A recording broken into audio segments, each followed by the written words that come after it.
વડોદરામાં આવેલ ભારે વરસાદ અને પૂરની સ્થિતિને કારણે ખેડૂતોને ભારે નુકસાન થયું છે। નુકસાની અંગે સરકારે ખેડૂતોને સહાય ચૂકવવાની વાત કરી હતી, ત્યારે વડોદરા જિલ્લાના 263 ગામોનો પૂર નુકસાનીનો સર્વે 20 દિવસમાં પૂર્ણ કરવામાં આવ્યો છે। સર્વેની કામગીરી પૂર્ણ કરી જિલ્લા ખેતીવાડી વિભાગ દ્વારા રિપોર્ટ તૈયાર કરાયો છે। હવે 33% વધુ નુકસાન ધરાવતા 7017 ખેડૂતોને 11 કરોડ 57 લાખની સહાય ચૂકવવામાં આવશે।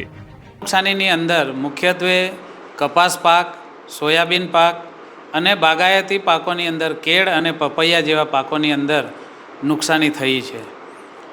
આ સર્વે દરમિયાન 7017 ખેડૂતોને અસરગ્રસ્ત થયા છે અને કુલ જે જમીન છે એ 6745 હેક્ટર આ નુકસાનગ્રસ્ત સર્વેની અંદર અમને માલુમ પડ્યું છે।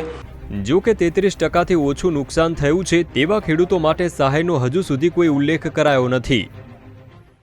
સરકાર દ્વારા આજે તમામ ખેડૂતો છે 7000થી વધુ જે ખેડૂતો છે તેઓને આગામી સમયમાં 11.57 કરોડથી પણ વધુની જે સહાય છે તે આપવામાં આવશે। પરંતુ સૌથી મોટો એ સવાલ છે કે 33%થી નીચે જે ખેડૂતોને નુકસાન થયું છે તેઓને સહાય કોણ કરશે।